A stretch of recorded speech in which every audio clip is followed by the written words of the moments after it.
what we're practicing this week, the why, is a shift from maybe the old way of training to a new way of training.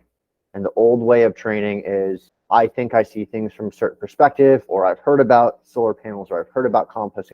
I think something is better, and now I go to push. I'm now going to sell or tell. That's maybe the old way that we've been trained. That's how I was trained. What we're practicing here is a new way of discovering and building a relationship. Rather than telling and pushing, we're practicing getting curious and discovering and building a connection.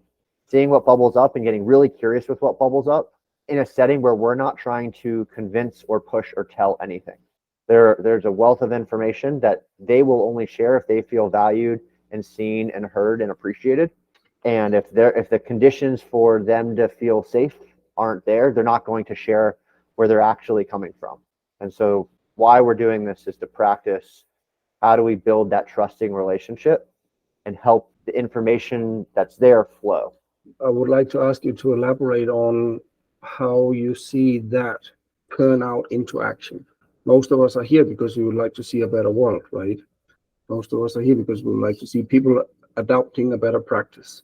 Can you tie the link between what it is that we are doing and that outcome?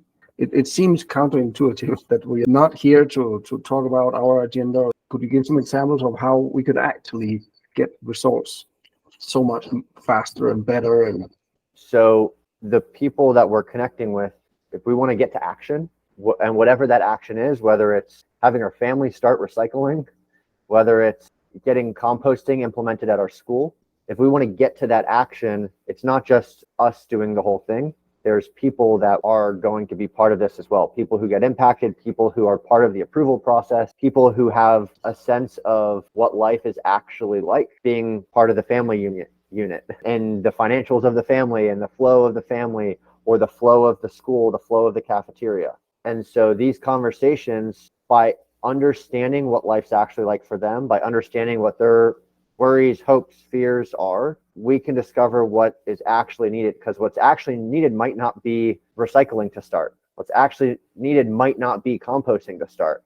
Something might need to be addressed or alleviated. If we're drowning from stress, we're drowning from our current workflows, we're drowning from the way that one another treat one another, we might not be able to actually get to action on the things we want to get to. And so these conversations right now are learning what's actually needed so that we can now go implement what's going to actually be helpful, not just sounds good.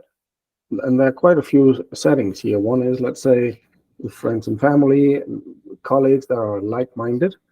And that's one kind of, let's say, dynamics. And let's say I was going out and connecting with a GMO farmer. That will be a rather different dynamics, because I'm trying to connect with somebody who has a very different point of view than me. Okay, so should I come from it with this, okay, I want him to change or do something different? That's causing conflict. That's causing, me getting defensive. If I could come from this idea that I really want to learn why he thinks that's such a good idea to use GMO and chemicals and whatever, right? Now, should that I manage during my conversation, allowing that guy to feel absolutely seen, heard, valued, appreciated even, there's a chance that other person will get curious about where I'm coming from. But we'll have to wait until they ask. That's the thing. You can't tell anybody anything until they want to know.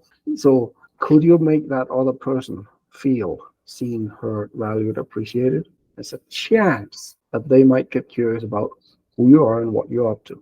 And then you have an opportunity to share when they really want to listen. But it takes holding back until that happens. This is gratitude-based learning. It's the gratitude for what is coming up in that conversation. Whether it's creating flow in us, whether it's creating friction in us, how can we practice whatever that we're hearing, not judging it and getting curious about it? And also maybe like how one would initiate the conversation. Really important that you get across what is the container for that meeting, that they are clear on the purpose for you connecting with them. I'll give you an example of how this can go totally wrong. In the adult program, we had a lady, she wanted to connect with her favorite sushi restaurant. She'd been ordering online during all of COVID, and now she wanted to go for the first time in person and say thank you to the chef. And she was really excited about it and said, thank you all the time about how do you keep your fish so fresh and where you source from and all of that. And that little Japanese lady just did like that, not going there. And she thought it was some kind of food inspector, right? Because the container had not been said, why are we talking? Make sure that in the beginning of the conversation, get that clear. How do we help someone feel seen and heard and valued, appreciated? Because you chose them for a reason. How do we now open them up? Whether we're sending this email, whether this is we're at the dinner table and we're like, hey, here's a time where I can now open up the conversation. I'd really like to connect with you because I'll use your dad's as an example. I really appreciate what you've instilled in me in terms of a love for the environment just by the way you help lead our family. As a dad hearing that, I'd imagine opening up a little bit and being warmer to a conversation. We have some sample questions. If environmental issues, something that keeps them up at night, this always been the case, what's changed? So to get an understand of kind of their journey and how are they feeling about the state of the planet, environmental stuff today.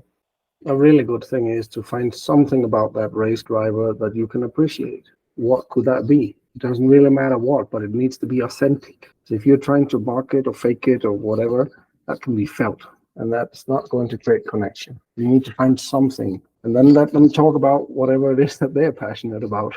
That more easily gets them into that feeling of feeling seen and heard. Remember the ripple effect reflection? Because the cafeteria exists, the positive impact, and then because of that positive impact, what then happens? And then because that thing happens, what then happens? That's a tool to help us not just think gratitude, but like feel it in our body. We want the outcome to be an authentic gratitude. That's a tool that we'd recommend using before these conversations. And I'm curious for you, Mr. Race Car Driver, I know environmental stuff's all in the news and all this stuff, but like, to what extent is it something that keeps you up at night? Like, is this something that you think about much, or what's it like for you when this topic comes up? How long can we withhold sharing our stuff?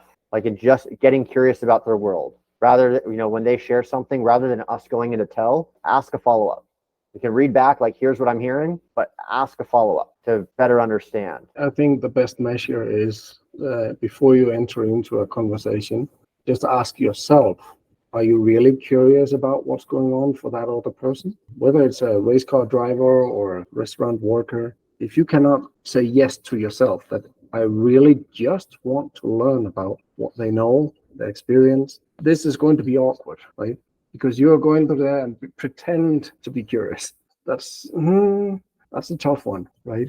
So I would recommend to go back and work on the ripple effects until you can really feel that gratitude or curiosity. Unless that's authentic, yeah, good luck. And so if it is authentic, okay, it's going to flow. Don't worry. That you cannot go wrong. And allow that conversation to go in whatever direction. What keeps them up at night? Oh, that's one way of asking it. But what gets them out of bed in the morning? I think that's a better question. Because that's tapping into what's their passion. There's a really awesome difference with what Henrik just said. If we talk about leading with love, that question that Henrik asked, what the difference between what keeps you up at night versus what gets you out of bed in the morning. One is asking you to look for the things that give you anxiety and worry. And the other is asking to look for the things that give you excitement and breathe life into you.